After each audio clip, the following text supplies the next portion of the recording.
जय Shri Ram friends, once again welcome back to my YouTube channel. मैं travel बड़ी स्वागत करता हूं आप लोगों का आज एक नई यात्रा, एक नए सफ़र की जानकारी की ओर। आज मैं आप लोगों के लिए लेकर आया हूं तिरुपति बालाजी, जो कि भारत के कुछ महत्वपूर्ण स्थानों में से एक है। एक बहुत ही महत्वपूर्ण देवी स्थान है। वहाँ के टूर यात्रा और इतिहास की कुछ जानकारी। देश और दक्षिण भारत के प्रमुख धार्मिक स्थलों में तिरुपति बालाजी मंदिर अधिक प्रसिद्ध है। वेंकटेश्वर मंदिर भारत के आंध्र प्रदेश के चित्तूर जिले के तिरुपति में तिरुमाला की पहाड़ी पर स्थित एक ऐतिहासिक मंदिर है। दक्षिण भारत की खूबसूरती, समुद्री तटों, प्राकृतिक नज़ारों के अलावा यहाँ बने मंदिरों से भी है। कहने को तो यहाँ का हर मंदिर आकर्षण का केंद्र है, लेकिन विष्णु भगवान के रूप में तिरुपति बालाजी के नाम से भारतवर्ष में मशहूर इस मंदिर के प्रति लोगों में ज़्यादा आस्था है। हिंदू धर्म के लोगों के बीच तिरुपति बालाजी मंदिर की काफ़ी मान्यता है। इस मंदिर की महिमा अपार है। कहा जाता है जीवन में एक बार तिरुपति के दर्शन करने से जीवन सफल हो जाता है। समुद्री तल से 853 फीट ऊंचाई पर बने इस मंदिर की पहाड़ी पर 7 चोटियां होने से इसे 7 पहाड़ियों का मंदिर भी कहा जाता है। दान और धर्म के संदर्भ में यह देश के सबसे अमीर मंदिरों में से एक है। हर साल करोड़ों रुपए का दान इस मंदिर में किया जाता है। मंदिर में प्रतिदिन 50,000 से 1 लाख भक्त वेंकटेश्वर के दर्शन के लिए पहुँचते हैं। वहीं विशेष अवसरों पर तीर्थयात्रियों की संख्या 5 लाख तक हो जाती है। तिरुपति बालाजी मंदिर को भूलोक वैकुंठम भी कहते हैं। इसका अर्थ है पृथ्वी पर विष्णु का निवास। हिंदू मान्यताओं के अनुसार भगवान विष्णु प्राचीन युग में आने वाली मुश्किलों के चलते मनुष्य के जीवन को बचाने धरती पर प्रकट हुए थे।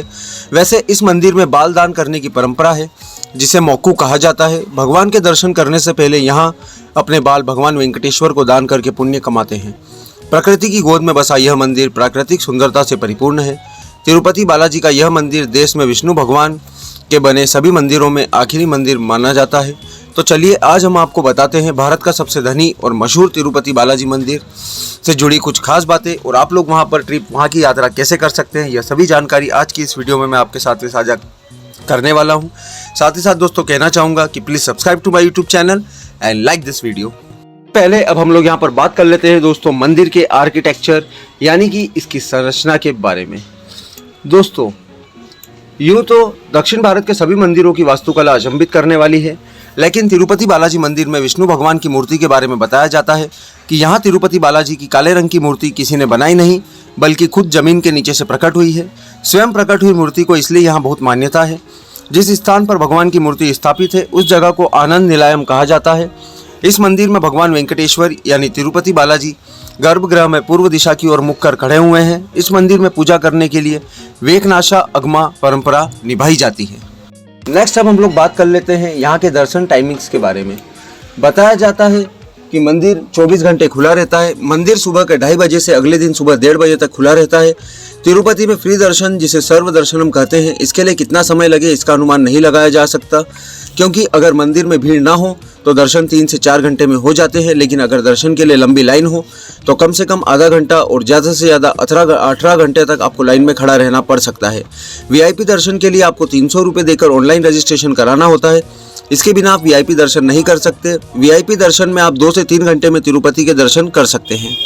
6 दिनों में भगवान वेंकटेश्वर की मूर्ति के पूरे दर्शन होना बहुत मुश्किल है, लेकिन शुक्रवार को भक्तों को भगवान की पूरी मूर्ति देखने का सौभाग्य प्राप्त होता है।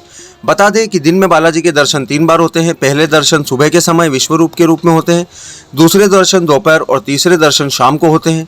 इन तीनों दर्शन के लिए यहाँ किसी तरह का शुल्क नहीं लिया जाता, लेकिन अगर आपको भगवान बालाजी की पूरी मूर्ति के दर्शन करने हैं तो वह केवल शुक्रवार के सुबह अभिषेक के समय ही किया जा सकता है। करने से पहले कहना चाहूँगा दोस्तों कि यदि आप लोगों ने यहाँ तक वीडियो को देख लिया है तो please subscribe to my YouTube channel and like this video. अब आप लोगों को बता दूं कि तिरुपति बालाजी में दक्षिण माद्रा स्ट्रीट से अलग गेट के जरिए वरिष्ठ नागरिकों के लिए विशेष दर्शन की व्यवस्था की जाती है। इस श्रेणी में आने वाले तीर्थयात्रियों को 2 अलग अलग स्लॉट्स में प्रतिदिन दोपहर 3 बजे दर्शन की अनुमति दी जाती है। इसके लिए पहले उम्र का कोई प्रूफ यानी ID या कोई प्रासंगिक मेडिकल सर्टिफिकेट दिखाना होता है। अब बात कर लेते हैं दोस्तों हेयर डोनेशन के बारे में। भारत में शायद ही कोई ऐसा मंदिर हो जहां भक्तों द्वारा उनके बाल दान करने की परंपरा रही हो, लेकिन तिरुपति बालाजी मंदिर में ये केवल बाल भेंट करने की परंपरा बरसों से चली आ रही है, जिसे मोक्कू कहा जाता है। जानकर हैरानी होगी, लेकिन एक आंकड़ों के अनुसार हर साल 20,000 लोग प्रतिदिन अपने बाल दान करते हैं। इस कार्य को पूरी परंपरा के साथ संपन्न करने के लिए यहाँ अलग से 600 नाई की व्यवस्था भी की गई है। दान किए हुए इन बालों को विदेशों में अच्छे दामों में बेचा जाता है। चूँकि भारतीय बालों की क्वालिटी बहुत अच्छी होती है, इसलिए इनकी कीमत विदेशों में बहुत ही अच्छी मिलती है, जिससे कि मंदिर को भी थोड़ी ज़्यादा आय हो जाती है। दोस्तों बात होगी दोस्तों यहाँ के प्रसाद यानी कि तिरुपति बालाजी के लड्डू के बारे में। तिरुपति में नैवेद्यम यानी प्रसाद के रूप में मिलने वाला लड्डू काफ़ी स्वादिष्ट होता है। तिरुमल्ली तिरुपति देवस्थानम द्वारा पोटू नाम के किचन में यह लड्डू विशेष रूप से तैयार होता है। इस लड्डू का वजन 175 ग्राम होता है। तिरुपति के लड्डू को जीआई टैग मिला हुआ है, जिसका मतलब है इस तरह के लड्डू केवल तिरुमाला तिरुपति देवस्थानम ही इसे बना और बेच सकता है। प्रसाद के रूप में यह लड्डू देने की परंपरा 2 अगस्त 1715 में शुरू हुई थी। यह लड्डू इतना मशहूर है कि 2008 में इसकी ब्लैक मार्केटिंग तक होने लगी थी। इससे बचाने के लिए 2009 में ही इसे जीआई टैग प्राप्त हुआ। एक आंकड़ों के अनुसार यहाँ देवस्थानम में हर दिन 1.5 लाख लड्डू बनकर तैयार होते हैं। बता दें कि पोटू किचन की क्षमता हर दिन 8 लाख लड्डू बनाने की है। लड्डू को बनाने के लिए इस्तेमाल की जाने वाली सामग्री को दित्तम कहा जाता है। लड्डुओं की बढ़ती डिमांड को देखते हुए इतिहास में मात्र 6 बार इसकी सामग्री यानी दित्तम में बदलाव किए गए हैं। बता दें कि लड्डू बनाने के लिए हर दिन 10 टन आटा, 10 टन चीनी, 700 किलो काजू, 300 से 500 लीटर घी, 500 किलो चीनी कैंडी और 540 किलो किशमिश का इस्तेमाल किया जाता है।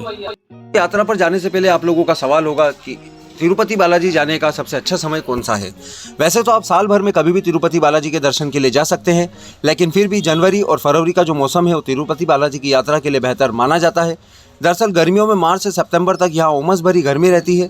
गर्मी के दिनों में यहाँ का तापमान 42 डिग्री तक रहता है, तो आप लोग गर्मियों में यहाँ जाना अवॉइड करें। सवाल जो आप लोगों के दिमाग में होगा वो यह होगा कि तिरुपति बालाजी किस प्रकार से पहुंच सके। अगर आप लोग फ्लाइट से तिरुपति जाते हैं तो नज़दीकी हवाई अड्डा रेनीगुंटा में स्थित है, जो तिरुपति से 15 किलोमीटर की दूरी पर स्थित है। दर्शन के लिए आप दिल्ली, मुंबई, हैदराबाद, बेंगलुरु और चेन्नई से भी फ्लाइट ले सकते हैं। अगर आप लोग बस से तिरुपति बालाजी की यात्रा करना चाहते हैं तो चेन्नई, वेल्लूर और बेंगलुरु से यहाँ के लिए हर 2 मिनट में बस ट्रेन मिलती है। चेन्नई, विशाखापट्टनम, बेंगलुरु और हैदराबाद से आप पेड टैक्सी की सुविधा भी ले सकते हैं। अगर आप लोग ट्रेन से तिरुपति जाने का सोच रहे हैं तो बता दें कि तिरुमाला बालाजी मंदिर में कोई रेलवे स्टेशन नहीं है। इसके लिए पहले आपको तिरुपति रेलवे स्टेशन जाना होगा। तिरुपति स्टेशन से तिरुमाला की दूरी 26 किलोमीटर है। तिरुपति रेलवे स्टेशन काफ़ी बड़ा स्टेशन है। यहाँ 5 प्लेटफॉर्म के साथ एस्केलेटर की भी सुविधा उपलब्ध है। आप लोग आसानी से यहाँ पर पहुँच सकते हैं और यात्रा का मजा आप लोग ले सकते हैं। दोस्तों बात कर लेते हैं दोस्तों एकोमोडेशन के बारे में। तिरुमाला में परिवारों के लिए उचित आराम में रहने के लिए मुफ्त कमरे वाले कई बड़े कारवा, सराय, चौल्ट्रीज हैं। बिजली और पानी मुफ्त में उपलब्ध कराए जाते हैं। मुफ्त आवास के लिए तीर्थयात्री तिरुमाला में बस स्टैंड के पास केंद्रीय रिसेप्शन कार्यालय से संपर्क कर सकते हैं। तीर्थयात्री टीटीडी द्वारा प्रदान किए गए छात्रावास हॉल में भी आराम कर सकते हैं। भुगतान पर तिरुपति बालाजी में ठहरने की बहुत अधिक व्यवस्था है। दोस्तों तिरुपति तीर्थयात्री सहायक कार्यकारी अधिकारी टीटीडी तिरुमाला 517504 को लिखित रूप से तिरुमाला में अपनी यात्रा के 30 दिन पहले पेड आवास बुक करा सकते हैं। पत्र के साथ ₹1 के डिमांड ड्राफ्ट के साथ कार्यकारी अधिकारी टीटीडी के पक्ष में तिरुपति में दे होगा और किसी भी राष्ट्रीयकृत बैंक द्वारा तैयार किया गया होगा। अपेक्षित राशि को भुगतान करके दिल्ली, मुंबई, चेन्नई, बेंगलोर, हैदराबाद, पौंडीचेरी, विशाखापट्टनम और अन्य जिला मुख्यालयों में टीटीडी सूचना केंद्रों में पेड आवास 30 दिनों पहले बुक किया जा सकता है। इसके अलावा आप लोग यहाँ पर होटल्स वगैरह भी बुक कर सकते हैं एंड बहुत सारे लॉजेस भी हैं जिन्हें कि आप लोग बुक कर सकते हैं। दोस्तों और दोस्तों यह थी आज के बारे में, आज की आपके लोगों के लिए एक विशेष तीर्थ यात्रा के बारे में जानकारी, जो कि था दोस्तों तिरुपति बालाजी मंदिर, जो कि भारत के सर्वश्रेष्ठ मंदिरों में से एक माना जाता है। आशा करता हूं कि आज की मेरी यह दी गई इन्फॉर्मेशन आप लोगों को काफ़ी काम आएगी और आप लोग भी जल्द से जल्द भगवान तिरुपति बालाजी के दर्शन करने के लिए जरूर जाएंगे। दोस्तों जल्द ही मिलते हैं नेक्स्ट वीडियो में।